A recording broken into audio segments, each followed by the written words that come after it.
Hello and welcome to Neuroshambles, the podcast that aims to shine a light into some of the murkier corners of what it's like to parent neurodivergent kids. I'm Mark Allen, and every episode I'm going to be swapping stories with my guests about some of the frankly ludicrous nonsense we have to deal with on a daily basis. So, if you're anything like me and you're feeling frazzled, overwhelmed and pretty much an outcast from polite society, join me.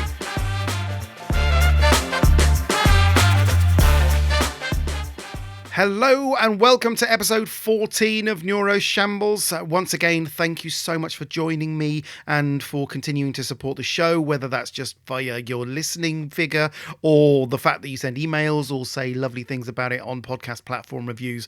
It's all enormously gratefully received. We've got a great show coming up. I'm going to be meeting a new guest where we'll be talking about a topic of the week that is a particularly interesting one. We've also got some tiny epic wins, some neurodiversity champions and some cracking what the flip moments as well. So I'm going to stop banging on about that and we'll get started. Meet the guest. So I am delighted to be able to welcome to Neuroshambles a brand new guest. It is the wonderful Grace Lockrobin. How are you doing, Grace? I'm good. How are you? I'm good. Welcome to the show. Thanks for coming aboard. So, as we start every show, it's always good to get an understanding of the setup of my guests. So, what's going on at your end there? I've got two kids, two boys. The older was diagnosed as autistic when he was around 5, Okay. and he is in the long line for an ADHD assessment. Right, okay. But Yeah, you know, right? yeah, I would be gobsmacked Yeah. if we've got that one wrong. And the little one, we thought was neurotypical, and I don't know why we thought that because he's very obviously ADHD, and he's waiting for his assessment for ADHD as well.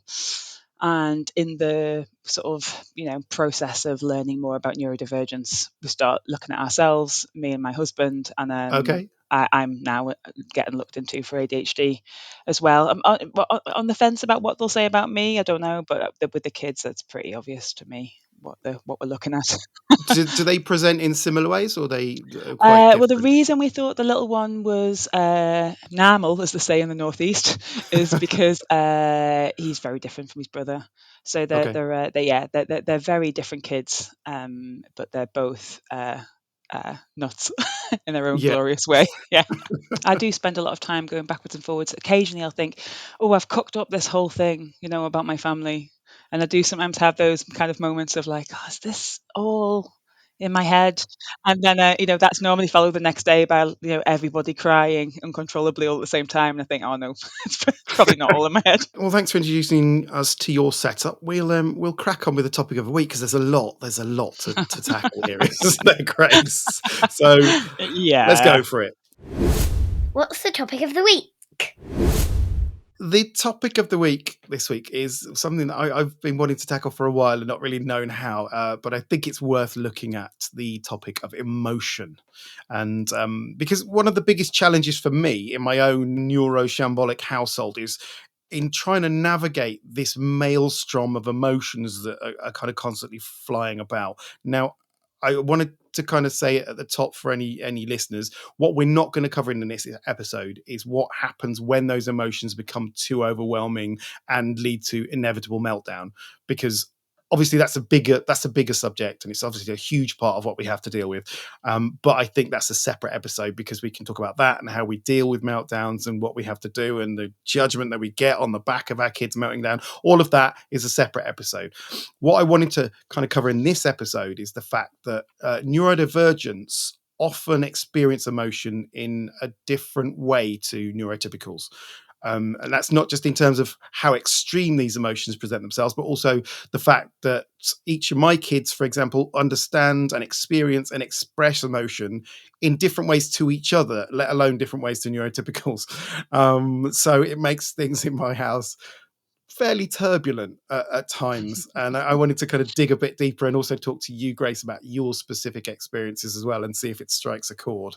Yeah. Yeah, I think about our house as being, when you see like a sped up weather pattern over like a sort of a landscape, and the Yeah, yeah. clouds are rolling over, and then suddenly the sun's breaking through, and then suddenly it's raining. Like our house does feel like that, like weather speeded up. Hurricane Lockrobin's coming in. Yeah. So, yeah, big emotions, and also like they come thick and fast, and definitely between the kids, they are, not emotionally in sync a lot of the time. Yes, yeah, yeah. Yeah, That's the thing. I think that there's it's the extremes with which these emotions kind of strike my kids certainly. In that it doesn't really matter what emotion it is. It can be yeah, happiness as well. It can be happiness or sadness or anger, but it's always at 100%. Like yeah. always full power. There's no middle ground. There's not like none of my kids have ever been a bit miffed about something. It's like it's absolute fury. So it's like, oh, I feel okay. That's not really a thing. It's like I feel deliriously happy or I am absolutely despondent about something. No, that sort of like a polarity, right? So in my family, I think the oldest one's like go to is kind of Hmm. really gothic despair. So if something Okay. goes wrong, like we're kind of straight at despair.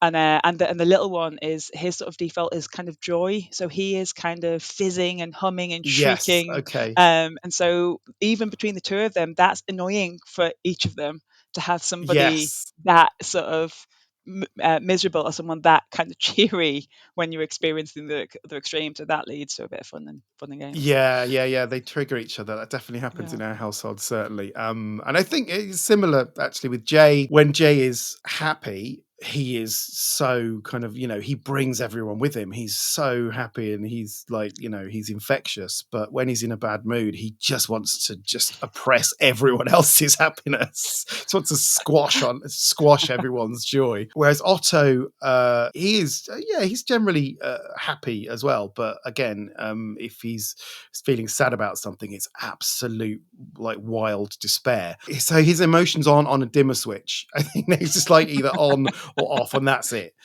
Um, and very often, with all of my kids, I think how they present emotionally is slightly disconnected with what has caused that emotion. Mm, yeah. So it might be just a little ruffle in their day, well, what we would perceive as a ruffle in Mm. their day, something that is just not quite gone to plan, then is sort of amplified to this wildly kind of over the top emotion, if you like.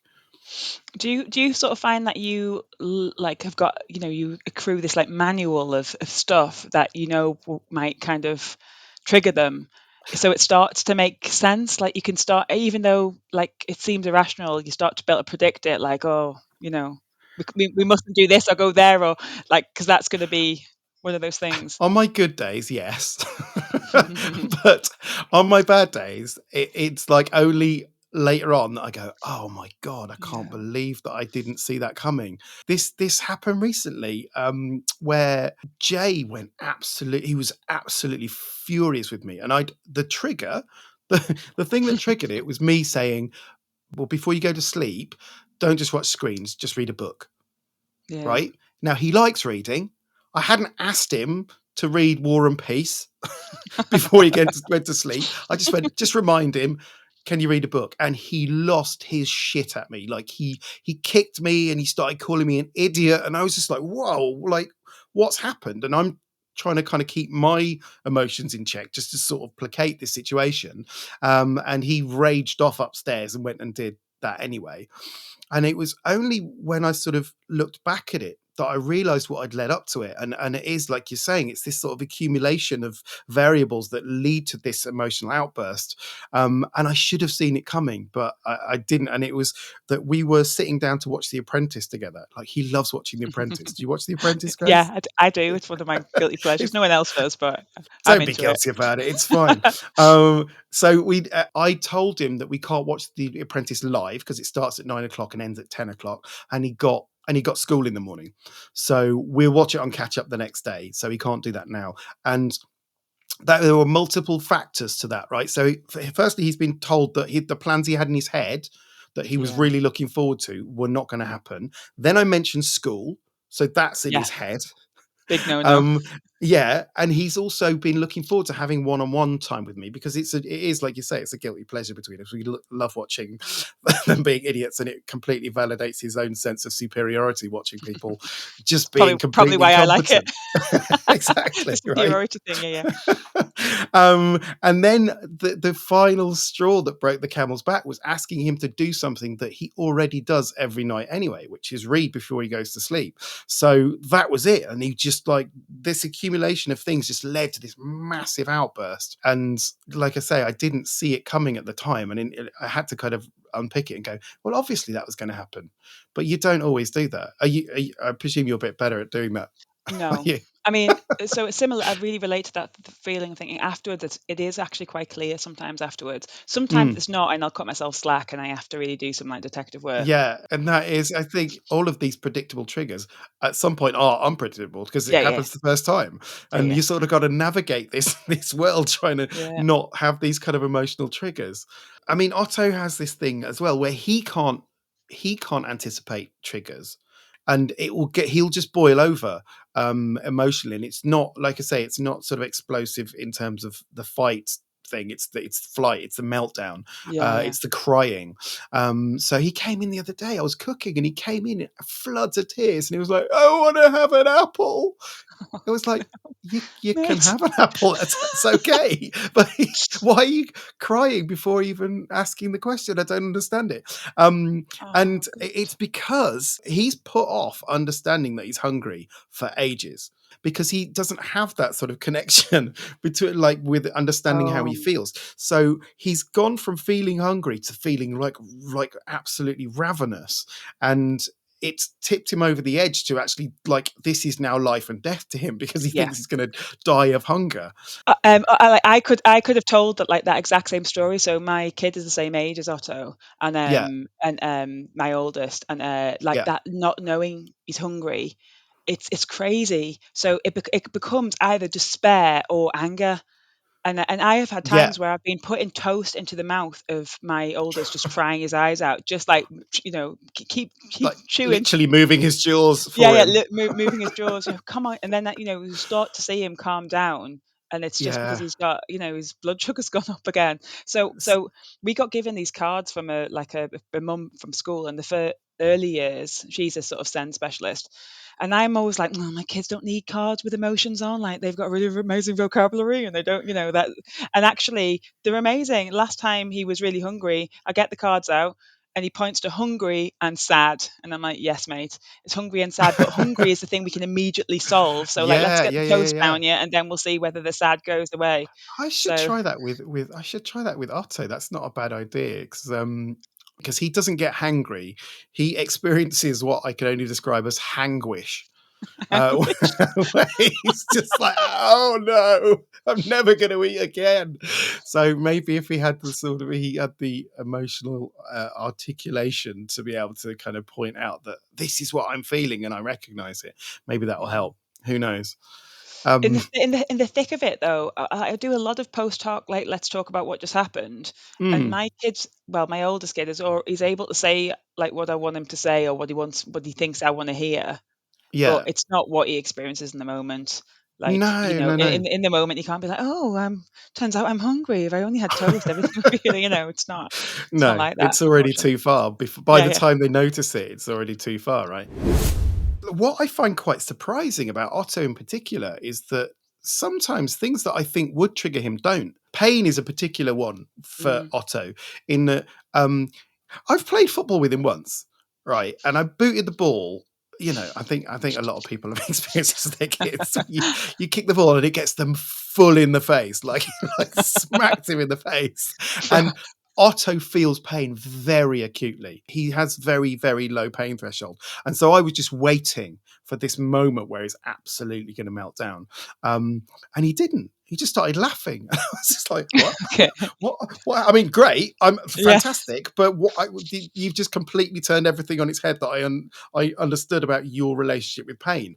And I guess it's because he's doing what he wants to do. So that's his focus or something. But conversely, if he's got a hangnail on his finger or he's stubbed his toe that becomes this completely overwhelming to him, and it's really hard to know how he's going to react in any given situation. I think Jay's a bit more consistent with that. But one of the things that we learned, that Tam and I learned about Otto is, and it took us way too long to learn this, sometimes when it's like, I Yeah. can't believe that I didn't work that out, right? Was that sometimes you just need to validate those feelings. Yeah. Because it's not, there's no point in saying, that's just a hangnail, dude, it's fine. Don't worry about it, because you're invalidating his feelings, and that causes more anxiety to him. It makes him feel, worse for some reason. Which I guess is true of me as well, actually. I think that is like advice for life. Like, Yeah, I learned really late in life that when people tell you their problems, sometimes they just want you to commiserate with them and listen. yeah, They don't just want you to go into yeah, logic mode. For my whole life, I've gone, well, is it that bad? Oh, what if you did this, that, and the other thing? And it makes me a bad listener. So I have taken that on board, with the kids. And I yeah, do, but also I see, even when they were babies, I sort of started to see the magnitude of a baby's feeling and think whether that, whatever that's about, like they can't find a nipple that's right in front of them or whatever it is, it's massive for them.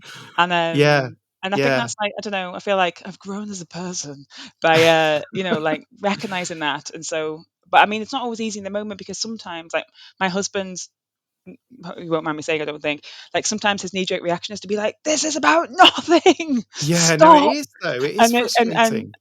like, he's probably even slightly worse than me for doing that, but like, sometimes you're just like, come on, or you're late, or it's dangerous or something, and you feel like I haven't got time for this. But when that happens, because I found, yeah, I'm sure we all Yeah, recognize that happening. It's similarly, it's a build-up of things, right? It's not yeah, just, if everything is normal, it's like, oh, for God's sake. It's when we're trying to get out of the house and all of a sudden he's yeah, yeah, stubbed his toe and he's like kicking and screaming on the floor. And that's when it's all the other sort of this drip, drip, drip of other kind of factors that then lead to that moment. yeah, So Tam and I worked out the thing that's going to get him to stop more quickly than anything else is just going, oh, that must really hurt. yeah, Oh, that's a painful one. Come here, let me just, give it a rub. yeah, Oh, and then he's like, okay, you validated me. And I, like I think, I'm exactly the same. I am yeah, that person. It's like I if I'm sort of telling people that I feel rubbish, I don't want you telling me that I don't feel rubbish. I don't yeah. really Say even poor want you you. to problem solve it. I just want you to Yeah. go, yeah, that is so. I am Oh. exactly. That's all I Yeah, need. I'm a kid of a GP, and I, like, a lot of my love, like, expression of love was around me saying I've got an ouchie, and my mom going like, oh, poor you. So I get that. I definitely get that. One of the other things that is certainly a factor with a lot of neurodivergent kids is experiencing difficulty in understanding how to respond to emotion in others as well. So I don't think it's true that neurodivergent kids aren't attuned to other people's emotions, because I No. think, like anything to do with autism, you've got a wide range of different responses.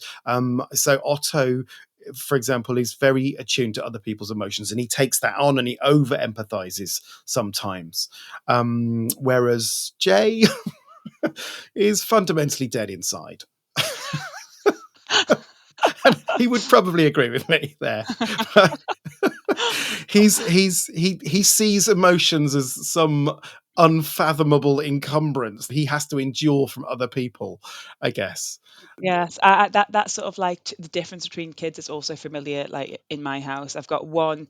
The little one is kind of incredibly attuned to people's emotions, and Okay. also, like, what emotion will rise up in him. Like, if he feels like he suddenly loves you or a bit affectionate to you, you get in like a strangle hug, and you'll give me sort of 30, 40 strangle hugs a day. And you sort of like, so it's almost as soon as the kind of thought flickers into his mind, he's kind of like all over you like a rash. And yeah, Yeah. my oldest is, he really struggles to sort of, put himself in other people's shoes and to feel sorry for them, and he's like just viciously blunt. Yeah. Yes. Yes. He's, Sounds a lot. telling his little cousin sort of two, and she's sharing his picture with him, and he's like, it's shit. It's, Yeah, that's you know exactly what Jay does. And it's, like India's, only 6. And so she'll do a drawing or she'll do a bit of writing and he'll be going, this is terrible grammar. It's like, what? Such a poor choice of words. But because he doesn't get how that makes other people feel. And, occasionally he might be telling the truth, but you've got to sugarcoat shit sometimes. And I think like struggling to get how people feel, but also there's another bit of like it's related to empathy, a bit of imaginative work going like they're younger. Like remember when you were younger, Yes. and to Yeah. try and Yeah. adjust for that variable. That just doesn't Yeah. seem to happen No. at all. So you'll pick up the little ones, reading book, and be like, "How are you reading this babyish rubbish?" We're really trying to build him up, the little one at the moment, because his self-esteem's like down the Yeah. toilet Yeah. because he's sick, because of his ADHD, he's so all over the place at school. And all the effort that my husband and I put into building up the little one, my oldest one will kind of knock it down in just one withering comment. So we're battling against that kind of like lack of understanding that he's younger, that he's got an inner Yeah. life. Yeah. He's Yeah. got his own timeline going on. It is, Yeah. it's exactly the same thing in our household, I guess. This lack of ability to understand and respond to emotions in others.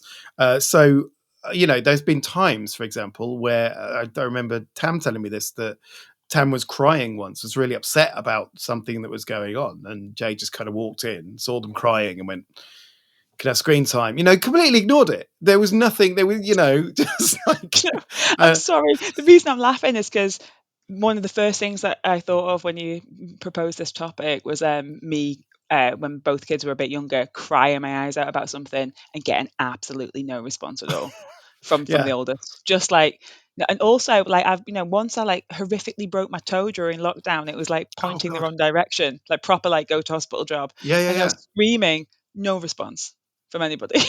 Really? You were like, "Come on, guys, I've got Just an ouchie." Yeah, I mean, like, proper legit ouchie, and Oh as my. I've said before, I need that. But Yeah, yeah, no, yeah. not getting it from not getting it from my oldest anyway. You've got to fend for yourself in this I just had life, to be haven't you? like, poor me, poor me. I mean, to be fair, I did go on about it a lot, but I was going on about it because I wasn't It's getting what I broken toe. wanted. Come on. It's like, you're allowed. That's okay. Afford yourself that one. I remember there was a time where me and Tam were having probably quite a heated discussion. These things happen. Yeah, Um, we might call it an argument. But that was, and we were getting upset with each other. And Jay walked in and he just went, "Can we turn the emotions down, please?" Like it's just a fader that you can just, "Oh yeah, sorry, fair enough," because there's too much emotion for him. He's not on board with this at all. Um, yeah. Also, like pot kettle black sort of thing. oh yeah, because he is so emotional as well. He Yeah, yeah. just doesn't recognize it in himself. Yeah, and what is quite interesting is again, with Tam, because Tam is a late diagnosed neurodivergent, and we're sort of, we've had to piece together all of that in the context of our relationship and about how I'm quite an emotional human, and Tam is not as emotional, I guess. And sometimes I would sort of be talking about something that I'm frustrated about, something I'm animated about, and Tam would just be sitting there, just waiting for me to finish. He's not able to respond to my emotion, or not understanding how they're supposed to respond to my emotion. So we'll just kind of wait it out, and that's really frustrating for me. I want a response. And do you know what? It's kind of interesting. Like, one of the things I've really learned from my kids is like how much neurodivergence there is going back in my family, among Hmm. my peer group and my friends and things. And in the past, I would have, so I've had these similar kind of interactions where I'm like, why am I not getting back what I need? And I Mm. have like explained it in all kinds of ways, like in terms of other people's deficits and what's wrong with them and stuff. And I'm understanding the world a lot more in terms of like difference. Like people come to the table differently emotionally and Yeah, everything else. yeah. And I mean, obviously it's like a trite thing to have realized, but it really has hit me like a ton of bricks. It's not like my way or the highway and everybody else's odd. It's like we're all coming to this with our different, setups. And yeah, We we need to identify which of the friends are the ones that you can go to with that kind of stuff and which ones aren't, I guess. yeah, yeah, yeah. That was quite a difficult factor in mine and Tam's relationship, was me being kind of over emotional and Tam not knowing what to do with that, not knowing how to deal with my big emotions. Yeah. So just not.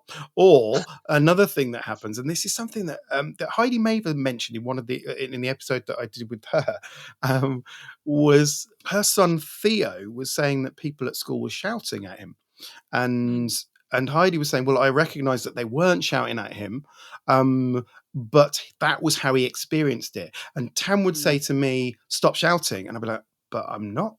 I'm not shouting. I'm just talking, right?" That is so funny. Some of the my husband has said to me so many times when we're having a conversation, "Don't shout at me," Yeah, and and you're I'm like, not. Shouting is like a raised voice, but it's also kind Yes. of aggression or something, which I Well, really felt it's like that wasn't. emotion, isn't it? It's yeah. So it's like a misreading of, well, from where I'm standing, a misreading of, or at least what I'm trying to convey. It's really Yes. funny. That's really Yeah. funny. So I Um, would get into these wow. discussions with Tam, and I would be getting more emotional because I'm not getting back what I need, like you're Yeah. saying, right? And then I would be getting more sort of flustered and more animated, and that would be perceived as shouting, Shouting. and that would make me more frustrated because I was like, Yes. I'm not, because If you I'm want to not. hear me shout, I'm about to do it. Yeah, it was really interesting. All of those conversations with the big emotions that I needed to express were just shut down. We couldn't ever have those discussions. And one of the reasons for that is something that I now understand to have been alexithymia, Mm. which I've only just learned about. Have you heard about No, alexithymia? so this is a brand new term to me. I'm interested to hear more about it because I find, yeah, learning this new vocabulary can sometimes help you understand what's going on. So yeah, tell me Yeah, about it a bit. and I never knew this until very relatively recently, when, I was trying to kinda understand why Tam and I were not able to kinda connect when I needed to discuss things, and alexithymia is a facet of autism. It's common in, a number of autistics. I could just make up a number, but you can go research it, guys. Yeah. I'm not trying to be factual. I'm more anecdotal than factual. Um, I know my strengths, but a number of neurodivergents have alexithymia, and what it is it's an inability to identify and describe your own emotions and the emotions of others.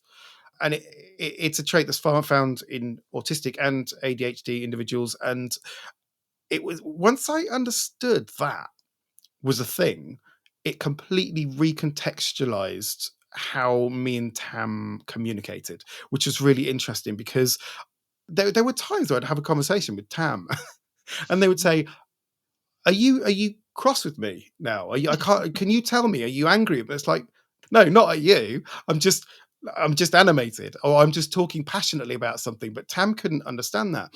And it's not necessarily just in other people, but more fundamentally, it kind of presented itself with an inability for Tam to identify emotions within themselves. Mm. Yeah. Not just to understand what they're feeling, but to even sort of introspect and question what they're feeling or why they're feeling it. And that was really interesting because I'm super aware of what I'm feeling, how I'm feeling, and why I react the way that I react. I'm just a bit of a drama queen, I guess. Fundamentally, it's all about my emotions. God damn it! But Tam just doesn't have that. So Tam will react to things, but not question why.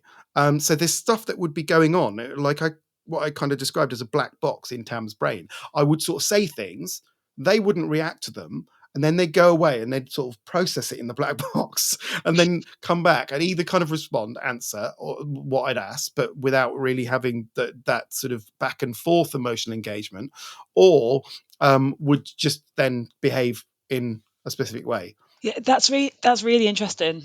Do you see that in your kids at all? With Um, Otto, yes, I yeah, do. yeah, Otto doesn't understand what he's feeling. Jay yeah, does, and he's very forthright in telling you yeah, yeah, yeah. what you are doing to make him annoyed. Mm. Yeah, I would say my big one, he does really struggle to kind of know what's going on. We said before about kind of hunger and stuff, but also Yeah. anger. So sometimes when I ask him about what kind of person he is, he's because you get asked that a lot when they do these send parents' evening review Yeah. things, and they ask the Hmm. child about they may do that at your children's school, and he sometimes describes himself, "I'm a really angry person. I have these rages. I'm full of rage," and I think he does have rage, like Hmm. rage sometimes, but probably like once a month. It's really not like a Okay. dominant thing in his personality, but he really obsesses about those few times that happens, and that's how he kind of understands himself as a human being. And it's really like it's disconnected from how he's really quite a cheery kid most of the Yeah. time, Yeah. and then his big go-to emotion, as I said earlier, would be kind of like despair, or kind of like somewhat like Hmm. depressive or over the top, kind of like almost like gothically kind of like moody. but but it's really interesting. Like, I know he gets frustrated and angry sometimes, but it's funny how he characterizes himself like that. Whereas the little one, because he's so incredibly hard to engage in a conversation, Right. he's like sort of, he, apropos of nothing, he comes out with the most, like, he's really funny but just random shit. So Yeah. you sit down with him. I mean, he's 5, right? But you sit down with him to Yeah. talk about something, or you don't sit down with him because he's not ever going to be sitting down. But Yeah. like, Yeah. you're Yeah. I in a get room that. with him, and you'll say something like, friend at school's like, getting on my nerves or something. Oh, cool, great, we're having a conversation. You're opening up to me or something. It's gone. Like, immediately, that line Yeah. of inquiry has just evaporated into nothing, and I won't get anything else out of him. So the only way that he seems to be in tune with his emotions, but he doesn't need to verbalize them. He expresses it physically. He's doing Yes. star jumps and roly polies if he's happy. Hmm. He's lolloping around and wiping himself on all of the surfaces if he's like Yeah. down in the That's dumps. yeah. So it's really like you can read it off the page, but like in terms of verbalizing how he's feeling, he doesn't seem to have the sticking power to like finish the sentence. Yeah, that's Like, and interesting. I've learned to sort of read, like you're saying, read the yeah, outward signs to understand what the emotions are, because there's no point in me asking. Like, yeah, if I yeah, ask my kids, like, how are you feeling? That's almost anxiety inducing for that would be almost anxiety inducing for Tam and Otto, yeah, because they don't know, and you're asking them to articulate something they don't know. So I remember when Tam and I were trying to kind of unpick all of this, what was kind of, this disconnect when we were trying to talk about emotions. um, and at one point Tam was just really despairing, just went, I don't understand how you know what you're feeling. And that was like a really kind of eye-opening to me. It's like, well, of course I do. It's just a thing, right? But that's such a neurotypical view, isn't it, of yeah, stuff? It's like, yeah, yeah. check your neurotypical privilege there. Yeah, yeah. But it's really, I really like speaking to neurodivergent adults who can, like, obviously they're just expressing their like experience. They can't speak for Mhm. all of our kids, but like it does open a window to like what might be going on for, Yeah. especially for younger kids who can't really express it necessarily, but also because of their age. It's really interesting to hear it stated like that, that it's Well, actually a strange and mysterious thing, your experience to them. another thing that I'm quite interested in with the emotions and neurodivergency is whereas neurotypical kids may have quite a broad emotional palette, Mm. neurodivergent kids tend to have a smaller range of emotions that well, I mean, certainly my lot do. Jay once claimed he's got two emotions, and that is excitement and anger. Uh, and I Great. think that's probably fairly accurate. They're definitely the ones that he most keenly feels and that he kind of most strongly expresses. There's not really much shade in between those. And what's quite interesting is that sometimes Jay will feel other emotions, but he won't know what to do with them, and he won't really understand those emotions because they're not what he perceived to be in his emotional palette. So there was a time once where Jay was feeling sadness, but he didn't understand that he was feeling sadness. And this Oh. was when we read Harry Potter together. Forgive me, J.K. Rowling haters, but at the time it was a big thing for Jay, and I used to really love reading Harry Potter, and it was a really special time. And there, in one of the later books, there is a key moment, and a spoiler alert: one of the significant characters dies. And I read that, and I've read all of these books with him, and we've been on this whole journey together, and this moment happens, and I start reading it, and I start welling up a little bit. I start feeling emotional because it's a big thing. I don't know if you know the bit about I'm talking about, but it was a big thing. And I turned to Jay and I look at him and his eyes were watering as well. And it was so unusual for me. And I kind of looked at him and I was like, "Are you okay, Jay?" And he looked at me and he went, "I don't know why, but my eyes are sweating." Oh my God. It was Oh, like he that's didn't. absolutely, that's heartbreaking and adorable. Yeah, But exactly. He didn't understand yeah, it. to not know that, and actually, it makes me think that really just recently, uh, my oldest has been feeling left out. Right, it's about football because the Yeah. kids after school playing football, and he's so clumsy and he doesn't get it and he just can't join in. And he said, "I can't breathe, I can't breathe," and I thought, "Oh my God, he's having a panic attack." Mm. And then he said, my throat," and I was like, "Ah." Just before I cry, my throat goes really tight and weird, and I can't, and Oh, your yeah, sort of yeah, throat yeah. constricts a bit, and it's what happens to your body just before you're gonna cry. And I was like, "I think you're feeling sad that you've Oh. been left out." So similar kind of eye sweating thing. He started to move to the point where he doesn't cry very much, as in the tears coming out, but he obviously still feels sadness. But yeah, it's throat. It's not that you can't breathe. It's sadness, but it's quite a kind of sobering thought to not recognize that in yourself, because it's, I mean, partly because it's an emotion he feels so regularly, Yeah. as far as I'm concerned, but also because it's such a big part of, well, it's a big part of my sense of what it is to be me, or what it is to be human Hmm. almost. And I know he's a deeply emotional kid, but it's just there's, yeah, But it's it's just interesting because they're feeling it, interesting. right? Because the Yeah, physical signs are there. They feel that emotion. They just don't yeah, understand that they're feeling that emotion or what really to do with that. So I yeah. said to Jay Oh, when he bless was doing it, I him. was like, I was explaining him that, well, that's you're feeling sad and those are tears. And he argued with me. I was like, no, it's not. It's hot in here. He just absolutely would not accept it. And he's just like, just refused to do that. And it wasn't because of any sort of association with it not being masculine. If there's anything Yeah, you yeah, know about me from this podcast, we're not ascribing any sort of gender stereotypes yeah. on emotions or clothing or fucking There's no anything, right? toxic masculinity going on. No, no, I'm glad that you picked that up, Yeah, Grace. yeah. I appreciate that. Um, but so it wasn't anything to do with that. He doesn't really associate emotions with anything to do with that. It was just that he didn't understand it. That didn't fit with his understanding of the world.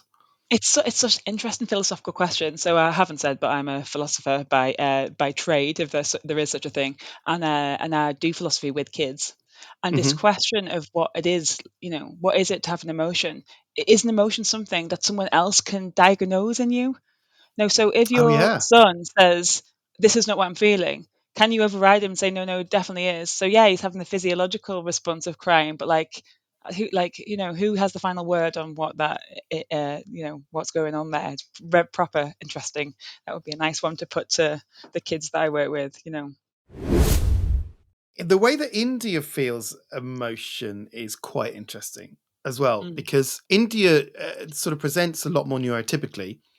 We suspect autism, and what I notice with India is that when she gets overwhelmed with frustration, she goes mute.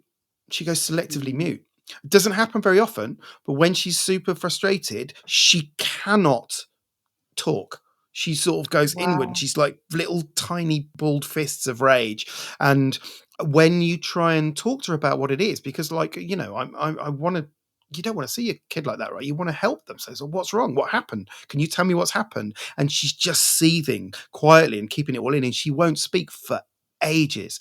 And when you try and get it out of her, she's sort of making animal noises, and Oh, it's heartbreaking. It's horrible to see, and it's horrible to experience. And I've kind of learned that she just wants you to leave her alone at that point, and eventually she'll kind of come round, and it sort of happens. It happens gradually, where then she'll talk to you with her closed mouth. That's the next stage when she's coming out of it. Where it's like, did you hurt yourself, for example, and she'll go. "Hmm." It's like, oh, that's a yes. Okay, fine. And then, but it's again, it's this inability to kind of articulate. emotions in a way that is easy to understand, I guess. Or maybe it is actually. Maybe I'm wrong. It's obviously she's articulating it. I know what she's feeling. I should just leave her the fuck alone. Yeah, it's really. I think because I'm such a kind of talker, I Yeah. find when there's no communication, I find it quite scary and I find it a bit Mm. disturbing. So I've only experienced that a couple of times with my eldest when he's got extremely, extremely upset, and he said like sort of gesturing that he Yeah. can't speak, and I've done sort of like guessing, is it this, is it that? Yeah. Um, and one of the reasons it scares me is that it's often if he's seen something in a magazine or on TV or on YouTube or something that's freaked him Hmm. out, and because it'll be a novel thing, I've no idea what it is. But because I get Yeah. worried about like online safety and Hmm. and like child protection stuff, I feel like if it was something that upset him so much that he wouldn't tell me what it was, I hate that possibility.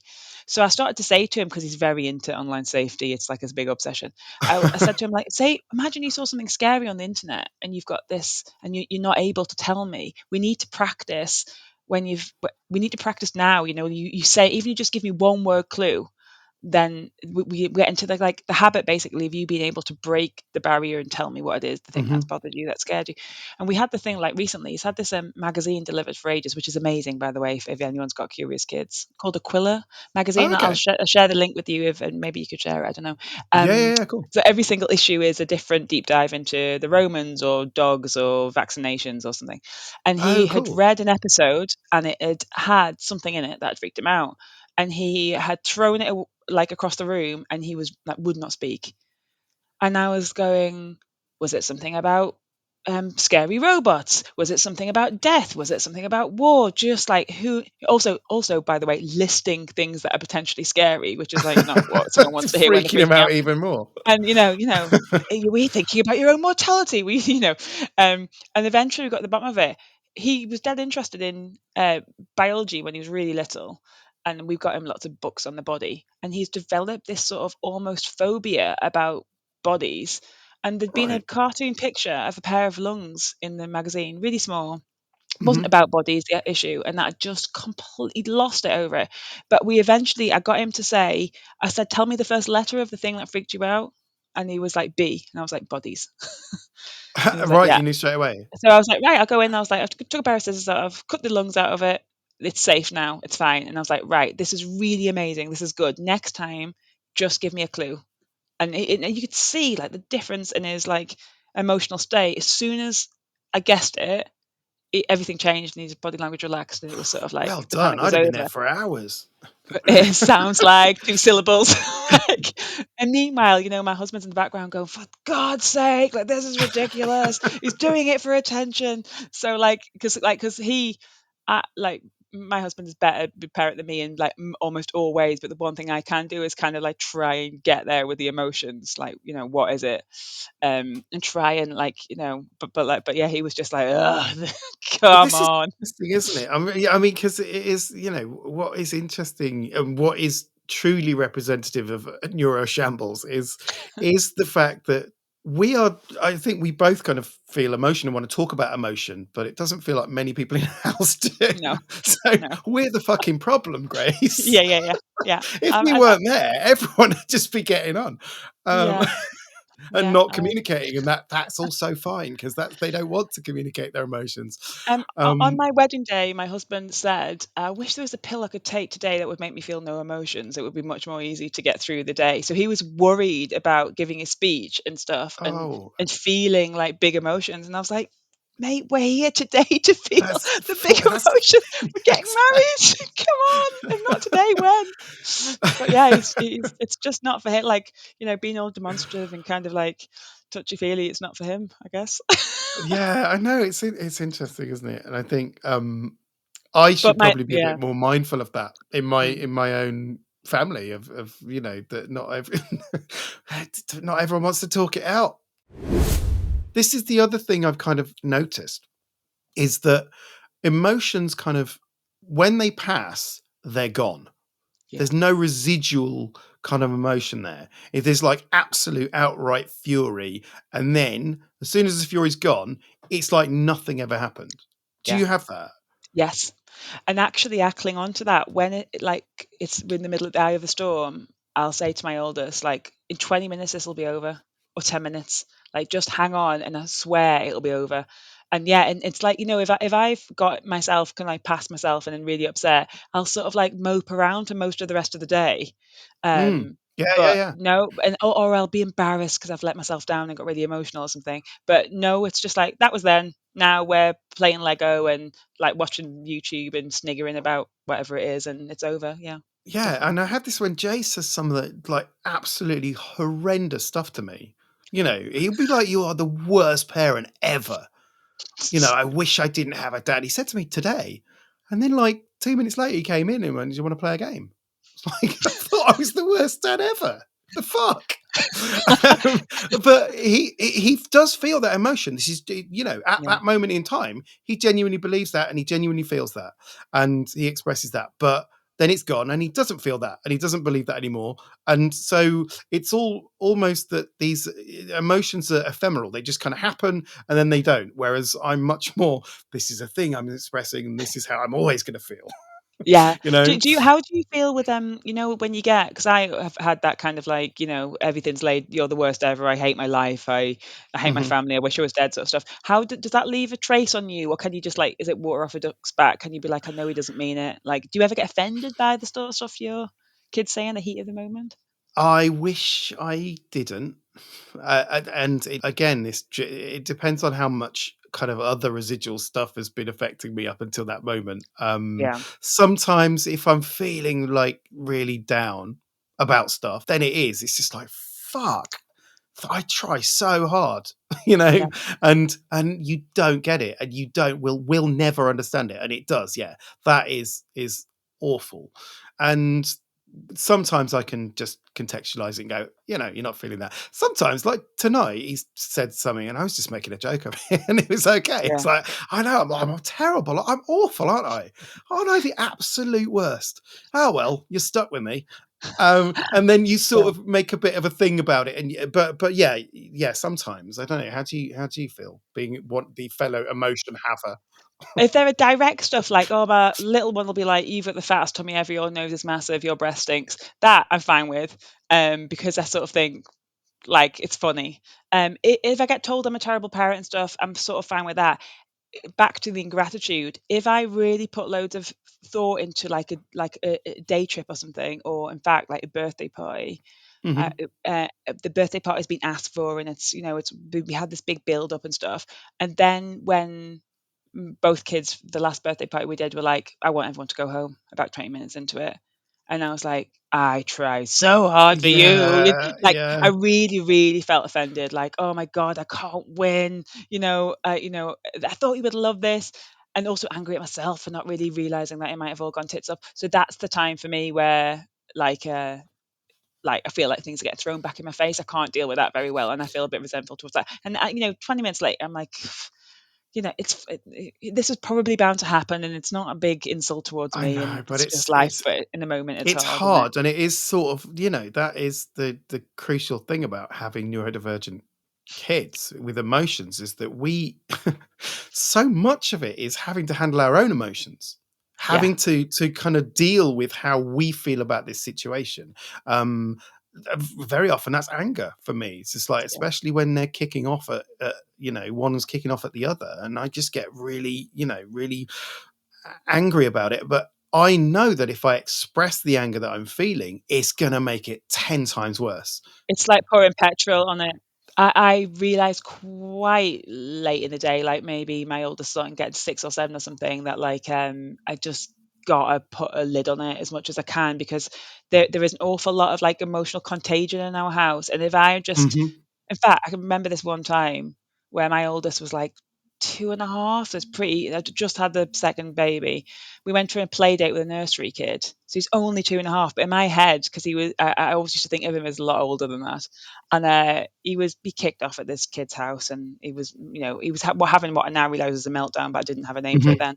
And I got into the car and I was going, "Don't you humiliated me in there. I'm so disappointed in you," like lecturing this little kid in his car Yeah, seat. yeah, yeah. And I look back and think that was ridiculous. And it was my stress and my shame and my frustration. and just having a new baby strapped to me, I couldn't pin him down to put his shoes on. I couldn't get the rugby tackle out of the house. And I just thought like that was one of the worst times I've ever lost it.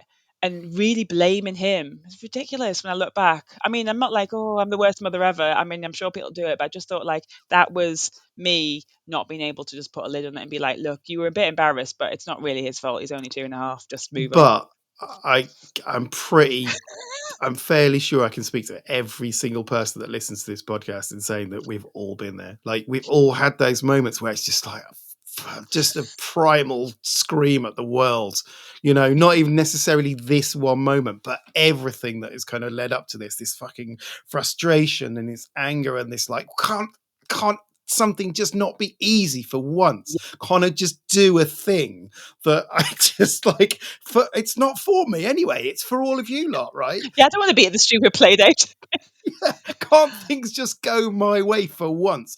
We've all had that, I'm sure, and it is the hardest thing is swallowing it and keeping that in, and that is that's a really difficult thing to keep inside sometimes, and we all have slips, and I'm not proud of it. I feel terrible when it happens. A lot of how we parent is a reflection of how we were parented as well, I think. Like it was a different era back then.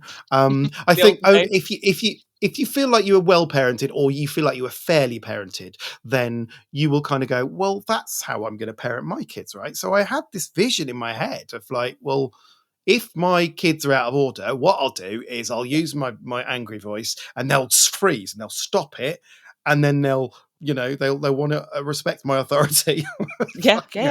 How laughable is that now? They want to respect my authority, and they'll stop it, and not only that, they'll then remember not to do it, right? Because that is how I was parented, and that's how I responded to that parenting.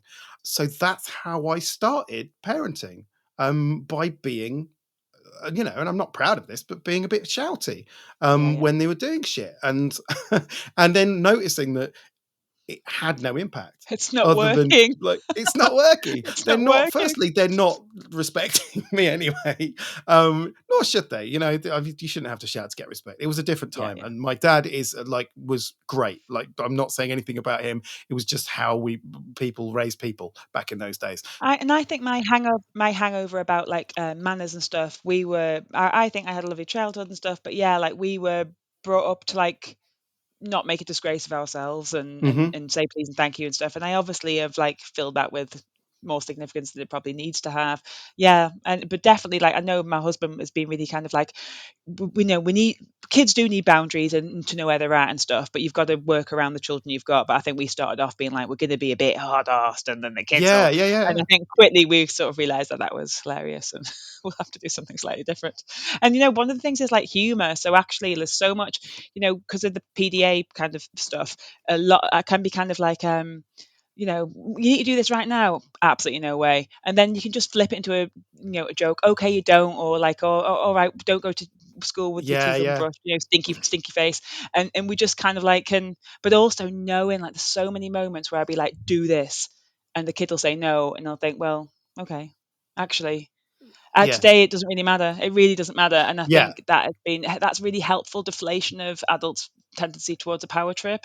Yes. Yeah, that's exactly. Well, I mean, the whole thing about PDA is this sort of a refusal to acknowledge a hierarchy, an inherent hierarchy by the fact you're the parent, they're the child. They have to be seen to be kind of equal to you. So, whereas in my house when I grew up, it was a very definite hierarchy: is that you're the kid, and so you do what I say. And so when funny thinking about that PDA, my dad used to say when I was, you have to do this because I'm your dad, and I used to think, how dare you say that to me? Like it really used to get me.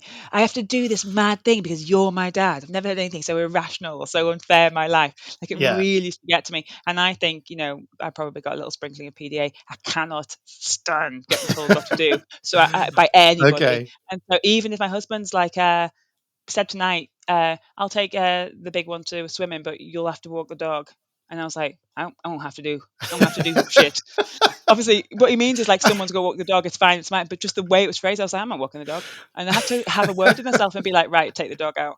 it's just walking the dog. It's not a No, I big know. power trip. It's fine. So I can understand, when my kids like really get annoyed, that actually it works for me to make a joke out of it, and it works for them as well. Just to make it not a standoff.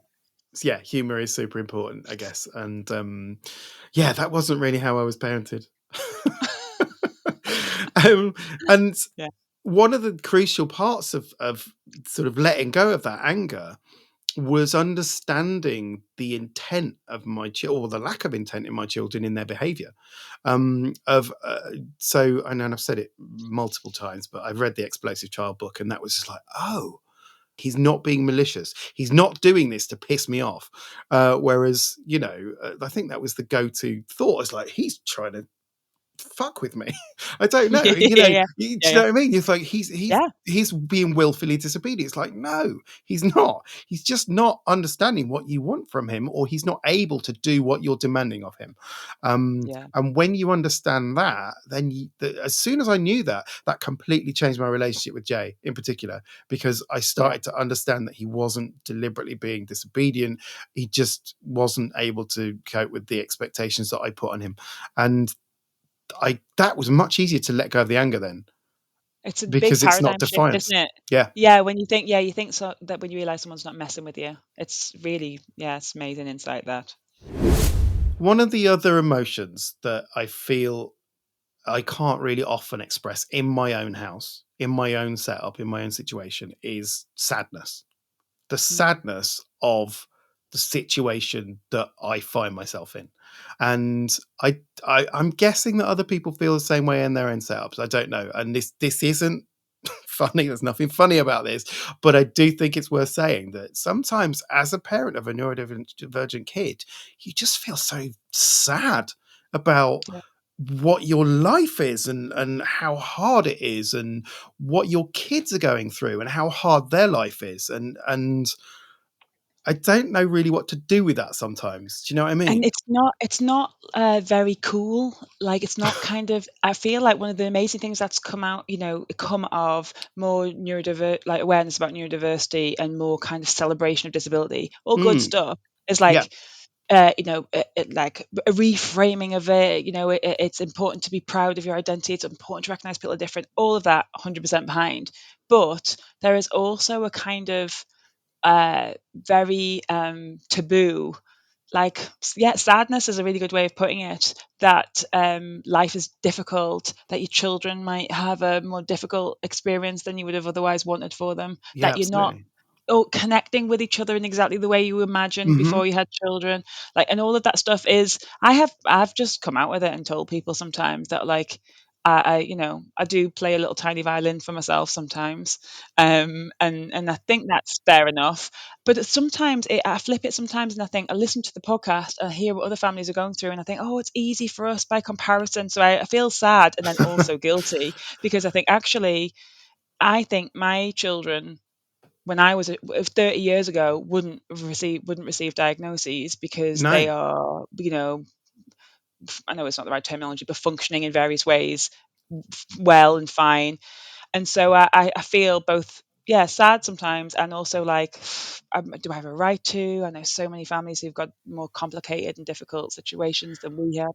I don't know. if you're feeling sad, that is fully Okay. justified in that situation. Yeah. Permit yourself a tear. Come on. Okay. you I'll do know, a we are, tiny little violin solo. Yeah. yeah, but it is a completely valid emotion, and it's what, like, I think it's important to acknowledge it, Yeah. to feel justified in feeling that, and that you're not Yeah. wrong to feel that, because I know there is this sort of and this podcast is terrible for it, for kind of like, look on the brighter side, Yeah. it's Yeah. not all bad, is it? um but sometimes, you can permit yourself to feel that way, and I do sometimes. I don't really have a Oh, place to put that in my own house, I'll be honest, because no. again, my big emotions were never something that Tam was able to cope with. Tam never felt that, or doesn't feel that, or doesn't kind of introspect enough because of alexithymia and other things. Doesn't introspect enough to actually share sadness or interpret sadness. So I'm just sort of left going, what do I do with this? Because so I'm not going to tell my kids about it, and you Yeah. know, so You guys, that you guys make me sad.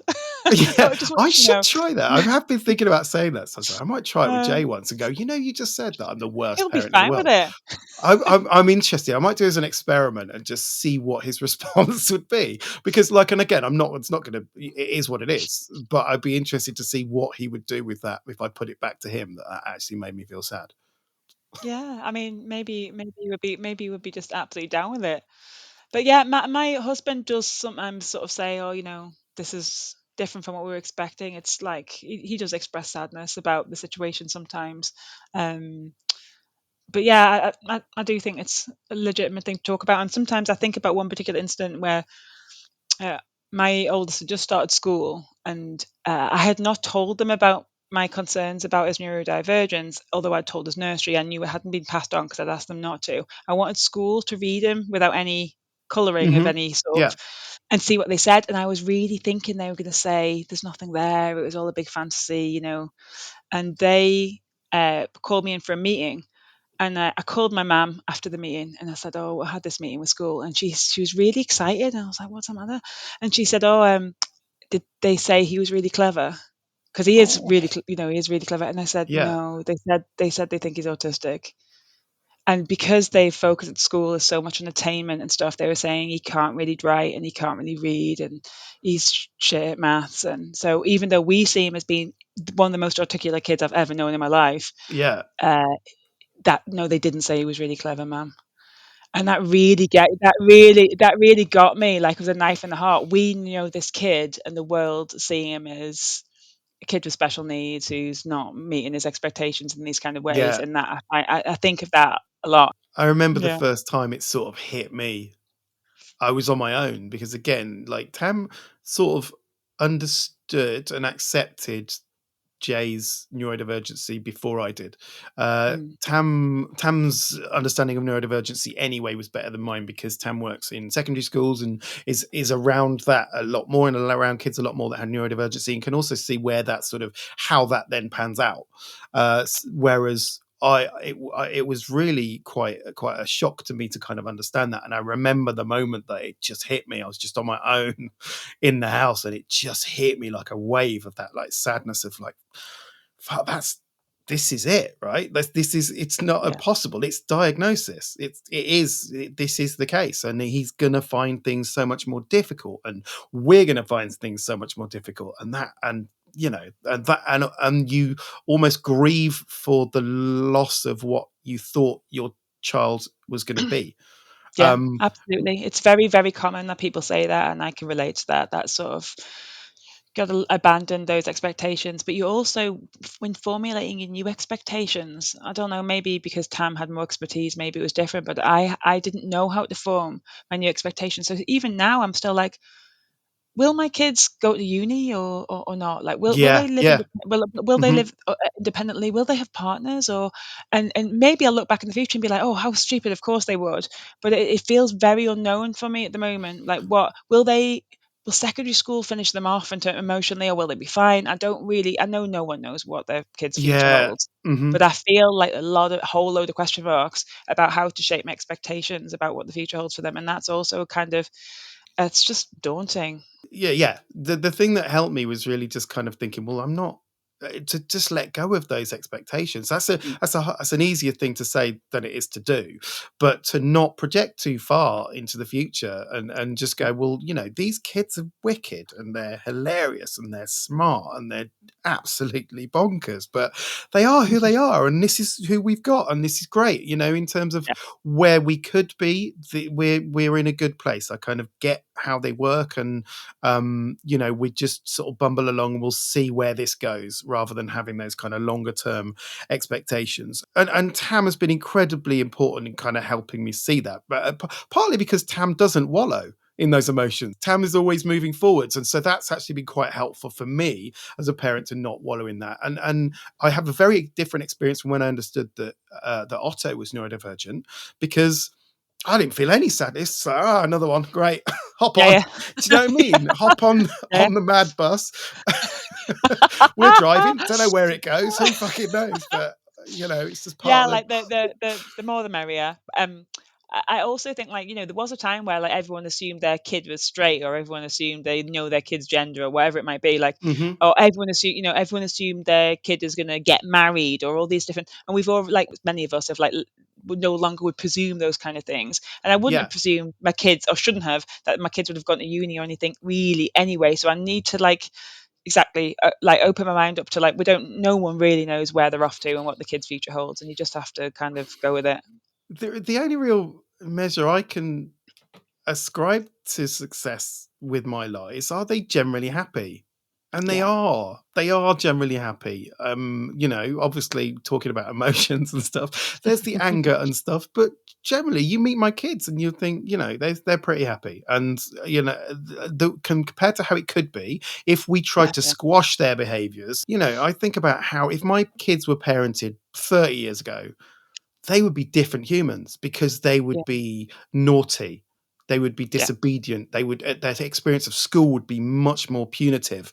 And the fact that as a society we're sort of developing and evolving to understand neurodivergency more, and to deal with neurodivergency more, is hugely important in them becoming the sort of, just slightly eccentric but fundamentally happy nutbags that they currently are. yeah. And long may Like, that continue. I don't know what's going down the yeah, line, and if something amen. else will affect that. But for now, my only measure of success is, fundamentally, are they by and large happy humans? And they are. So I'll take that. Yeah, it's got to be good for you. That's good. It's not all rubbish. This brings us onto the section of the show. Yeah, yeah, It's not all rubbish section, right? It's about finding the positives and going, well, let's look at the good side of things. When my kids express happiness, it is 100%. It's unbelievable. The feelings and the joy. It's loud and it's raucous and it's giddy and it's infectious, and, like, I defy anyone not to get swept up in that. And also, I know that my kids' emotions are genuine. My kids are not fake, yeah, which is great. And they will encounter people in their lives to whom that will be hugely important, and it will be, hugely welcome. I have always known that, like, I'm quite an oddball. My husband's quite an oddball. My family are all oddball. So are all my friends. I've got the right kids for me, really. Yeah, I yeah. think if I had two, like, real sit up straight, super homeworky, like, dress themselves in the morning kids, although some of those things sound nice, like, I can't see it. It's not going to work Yeah, out yeah, really yeah, for yeah. me. No, absolutely. Absolutely. Neurodiversity champions. Have you got any neurodiversity champions that you want to kind of tell us about? So obviously this is the section of the show where you talk about people or organizations that have done great things in terms of supporting our neurodivergent kids. Yeah, so well, there's two I want to talk about. One is beavers, right? So, the kind of Ah, yes. scouting movement. Yeah, yeah, yeah. Um, my husband really wanted the kids to go to beavers and cubs because he went when he was little, and I was like, ugh, it feels quite like raising the flag, and Yeah, it's a bit yeah. monarchisty, and it's a bit religious, and it's like I've got a list as long as my arm of things like I'm against, because I've got opinions, and I was like, I don't really think beavers. But the kids went, and it is amazing. Every week they're learning about aeroplanes, or they're making pizzas, and a lot of stuff, it might be stuff that you do at school, but they somehow manage to, like, package it up in a way that just really my kids love. And Yes. they've taken so much concern to try and make it sort of more neurodivergent Yeah. friendly. Yeah, yeah, yeah. And because of that, like, sensitivity to, like, the kid, there's a lot of neurodivergent kids there from what I know, and also from what I read, Hmm. from behavior. So, I might be wrong. But they've obviously made a place where those kids can go, and they've given them loads of first experiences, like sleepovers, stuff that I didn't really think was in Yeah, my yeah, kids. yeah. Like, I would highly recommend beavers. I mean, every single one is different and stuff, and maybe your local one won't be all that, but as a my experience has been really positive and not what I was expecting at all. Wicked. No, that's great. So yeah, beavers is one, and then there's another one. So I do quite a lot of work through about philosophy with kids, and lots of schools, primary schools and secondary schools around the UK, will do philosophical conversations in Yeah. class. Hmm. So getting kids to talk big topics and stuff. In my experience over many years of doing it, I'll often see teachers exclude neurodivergent kids from the inquiry, we call it, like the Yeah. conversation. So autistic kids and ADHD in particular, I've noticed kids get excluded because it's sitting still and it's tracking lots of conversation and looking at the speaker, and there's lots of challenges and stuff. And I don't know what their particular reasons are, but but my charity Sapere, we've been working with a school in the northeast called Villarreal, and they are like creating new ways for autistic kids in particular to join in these conversations with their peers. So they've even developed methods for non-verbal autistic kids to Amazing. do philosophical thinking by gesture, by pointing, by organizing, by moving their bodies to one area if they agree, or the other Oh, that's area if so they cool. disagree. So and what it means, so it's amazing that they're being that innovative, but it's also like really amazing to me because the idea of like having these philosophical conversations is that the kids learn from other people who see things differently.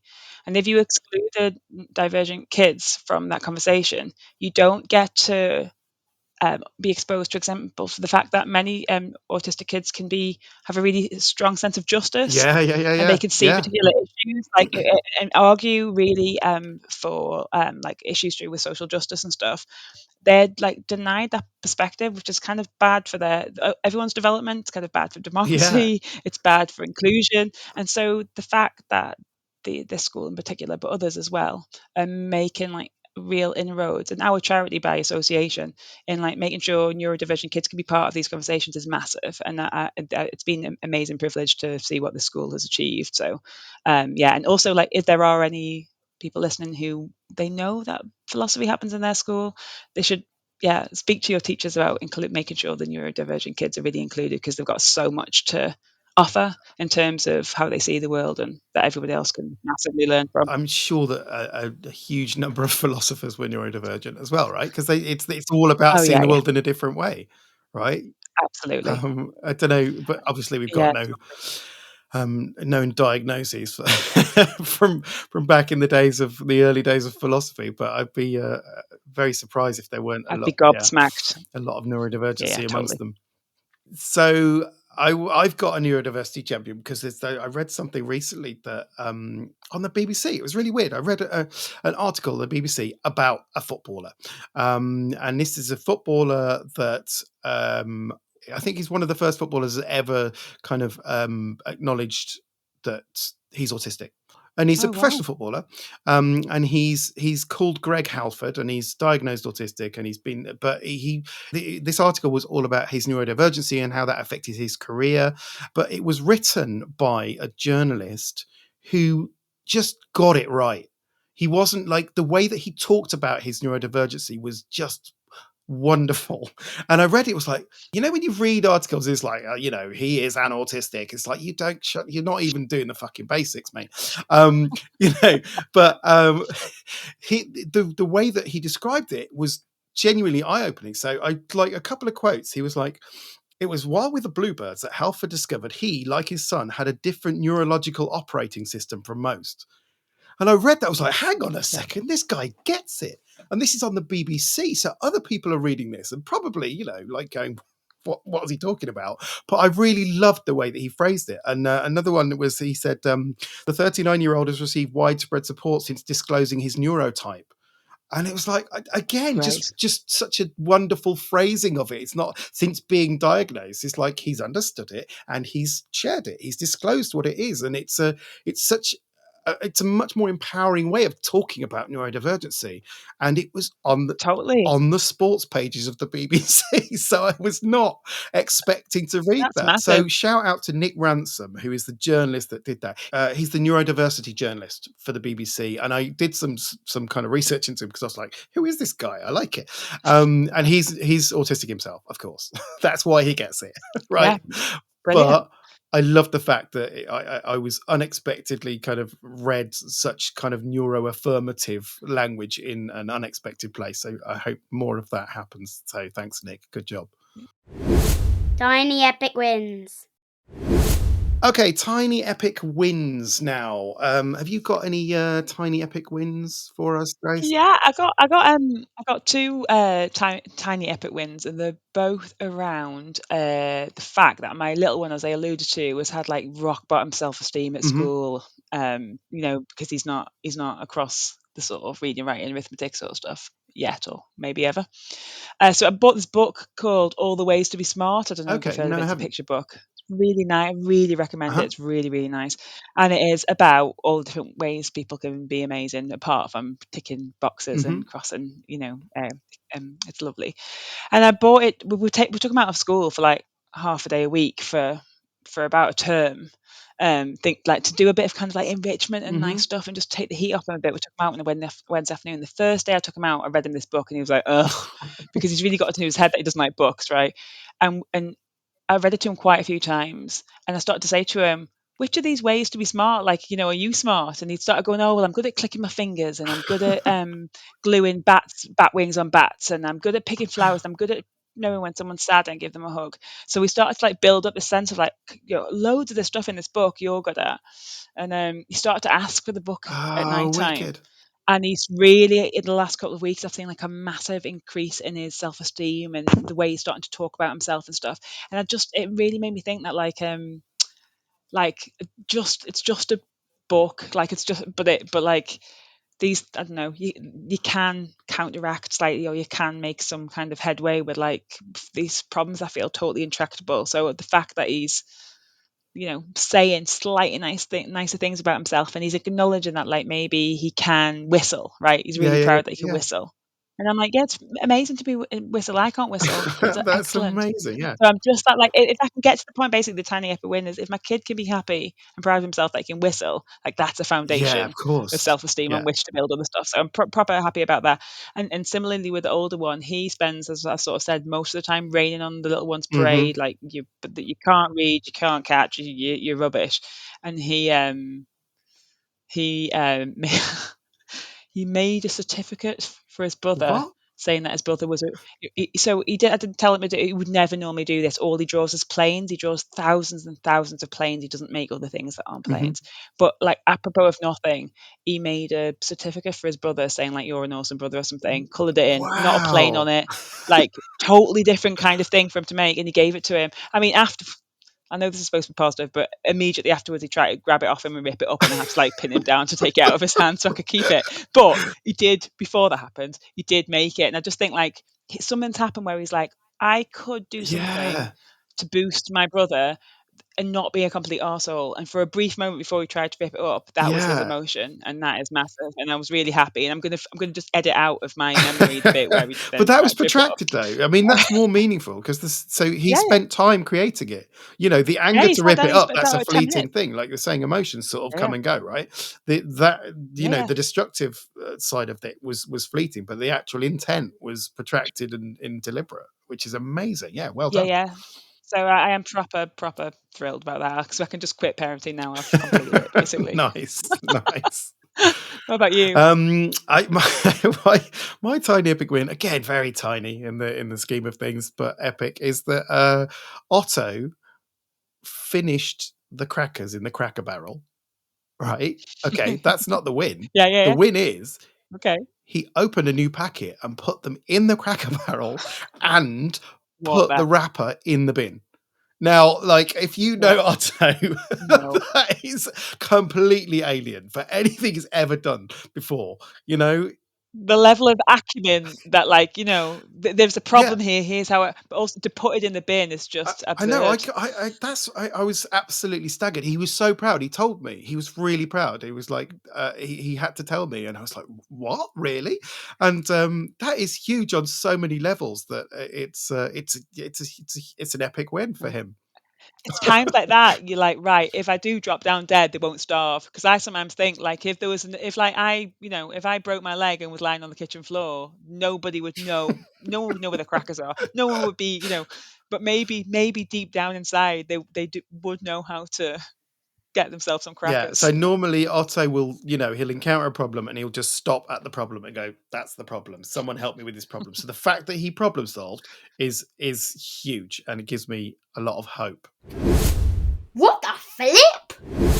Okay, the what the flip moments now. This is the section, obviously, where neurodivergent kids will say something that completely blows our mind in terms of how we're supposed to handle it. Have you got any what the flip moments for us, Grace? It was World Book Day recently, and he wanted to be a Greek, and I got him a Greek helmet off the internet, like cheaply, and it arrived, and I was like, oh no, because it said on the front of it, Greek Roman helmet, Right. right? Meaning like a helmet for Yeah, anything, yeah. like it'll just do. That's what it meant. And so I thought, right, I'll take it out of its packaging because he's definitely going to go mental if he sees that Generic because it's not helmet. specifically Greek. You know, like so I took it out and I gave it to him, and he was like, "This is not a Greek helmet." The Greeks, this is not a Spartan helmet. They had side plates. He got out he's got an encyclopedia on what armory and Yeah, warfare and yeah. stuff. He was flicking through. See, it looks nothing like it. Just spinning out and losing it. And again, like one of my moments where I'm like, right, I need to be calm. But instead, I'm like, for God's sake, I bought you a toga. I bought you a helmet.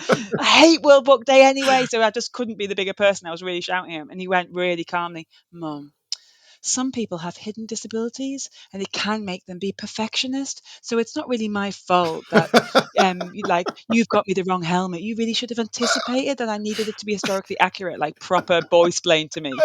And I was like, Oh. like obviously he's totally, totally right. But like also the fact that I was getting parented by him, I was like, oh, shut up. But yeah, fair enough. I was in the wrong. Nice. I got a few what the flip moments. One actually directly relates to emotions. And I thought I'd put it in. So our neighbours had a dog. It's a really old dog, and it was a lovely dog. And their dog died, and everyone felt sad because we know them and we really like them. And we had to write a condolence card. Well, we chose to write a condolence card for them. And all the family signed it, and I got Jay to write in the condolence card. And he wrote, a relatively reasonable message. I'm sorry, Fizz is dead. Love, Jay. And then underneath, he'd done a little squiggle or something. And I went, Jay, did you put a kiss at the end of that as well? That's really sweet. It's like, no, it's a bow and arrow. So he put a fucking bow and arrow on a condolence card. I don't know what possessed him. But it's not a kiss, so don't mistake it. No, exactly. So I just kind of hope that our neighbours didn't. Well, they know Jay anyway, so it doesn't really matter. But it was just quite funny. They'll see the sentiment. Yeah, they'll see the sentiment. it probably cheered them up. The weaponry. Yeah, let's hope so. The final one just relates to The Apprentice, because we were talking about The Apprentice earlier. We were watching The Apprentice, generally disapproving of them. He was watching this episode of The Apprentice, and he just turned to me and he went, all of them have the ethics of mules. I mean, yeah, I don't know what to say there. Excellent. I don't know where you go with that. Yeah. Absolutely excellent. So the way you send him up, it makes me feel like I know him. It's really, really funny. Yeah, great. Yeah, I think that could be that could definitely pass it into like common vernacular. The ethics of mules. That's the Tory party have the ethics of yes, mules. I don't know what that means, but it's definitely true. 100%. Yeah, and it's not good, is it? Whatever it means. So that brings us to the end of Neuroshambles. Before we go, can you just tell us a little bit more about Sapere? Is it Sapere? How do I pronounce it? Yeah, Sapere. Yeah, so we are a national charity promoting philosophical education of all kinds, so conversations with people about what matters, what they're interested in. We work a lot in schools, and we support teachers to kind of have better conversations with kids of all ages and stages. So yeah, it's really, really important work, I think. And there's been a big push recently to think about how you get kids speaking and listening, especially kids with disabilities. Yeah, all part of that, really. Great. I'll put your link in the show notes. Yeah, totally. Thank you very much. Awesome. So just a massive thank you to you, Grace, for sharing your neuroshambolic lifestyle with me. It's been actually pleasure. It's been fun. It's been emotional. Yeah, that's what we'd expect. And I want to say a massive thank you to the audience for listening and continuing to listen. And if you can keep sharing it on the socials, on Facebook, Instagram, Reddit, and Threads. That'd be great. If you've got anything you want to kind of feed back to us, then email us at hello@neuroshambles.com. Apart from that, all I can say is have a nice life.